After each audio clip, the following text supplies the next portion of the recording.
सभी को नमस्कार। करियर फर्स्ट चैनल पर आप सबका स्वागत है। डिक्टेशन लिखने के लिए तैयार रहें। Ready start. मानव ने जीवन के विभिन्न क्षेत्रों में, चाहे वह भाषा, साहित्य, कला व वास्तुकला हो या धर्म हो, हैरान कर देने वाली प्रगति की है। क्या आप कभी यह सोचकर हैरान हुए हैं कि यह संभव कैसे हुआ? निश्चित रूप से इसलिए क्योंकि हर बार हमें नई शुरुआत नहीं करनी पड़ी, बल्कि पूर्व पीढ़ी के द्वारा किए गए काम को उपयोग में लाने तथा उस पर आगे और निर्माण करने में हम सक्षम होते रहे हैं। आपने अपने लिए अपनी एक नई लिपि तैयार करने या एक नई भाषा के निर्माण करने के बारे में कभी ध्यान ही नहीं दिया होगा। समाज के एक सदस्य के रूप में यह सब कुछ आपको पहले से ही दिया जा चुका है, जिन्हें आप उपयोग में लाते हैं। फिर आप आने वाली पीढ़ी के लिए इसको समृद्ध करते हैं। यह एक न खत्म होने वाली प्रक्रिया है।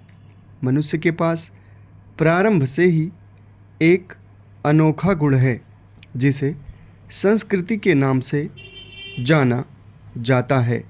चूँकि संस्कृति जीवन जीने का एक तरीका है, इसलिए आपकी एक संस्कृति है, आपके परिवार की एक संस्कृति है और वैसे ही आपके क्षेत्र और आपके देश की भी एक संस्कृति है।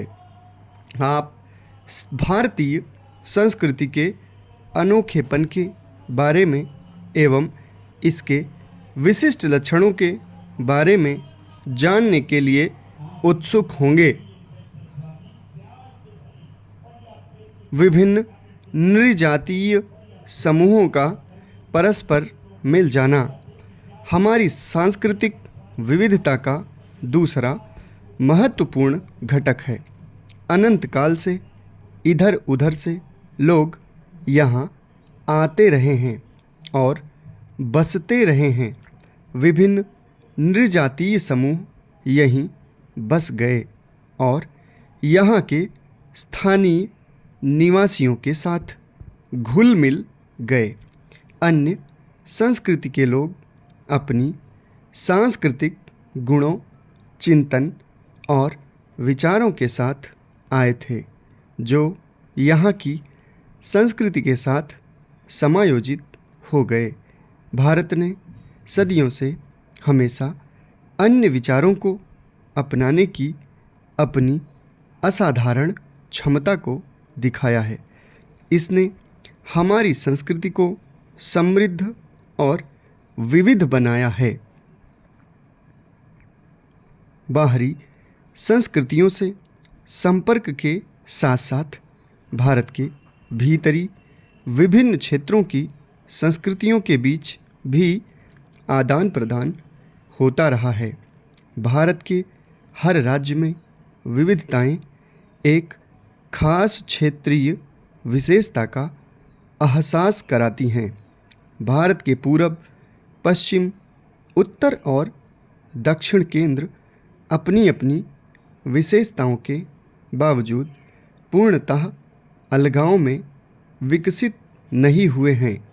क्षेत्रीय भौगोलिक अवरोधों के बावजूद यहाँ के लोग व्यापार व तीर्थ यात्रा के लिए भारत के एक छोर से दूसरे छोर तक आते जाते रहे हैं। कुछ इलाके शासकों की विजयों और संधियों के कारण एक दूसरे से जुड़ गए। लोगों ने एक स्थान से दूसरे स्थानों तक सांस्कृतिक आचार व्यवहार एवं विचारों को संचारित किया। सैनिक अभियानों के कारण भी यहाँ के लोग एक स्थान से दूसरे स्थान तक गए। इसने भी विचारों के आदान प्रदान में सहायता की है। इस प्रकार भारतीय संस्कृति में एक समानता का आगमन हुआ, जिसे हमारे संपूर्ण इतिहास ने बरकरार रखा है। हमारी एकता का एक और महत्वपूर्ण कारण है, वह है मानसून प्रणाली। भौगोलिक विविधताओं और मौसमी विभिन्नताओं के होते हुए भी भारत एक अंतर्निहित एकता का अनुभव करता है। समाप्त। धन्यवाद।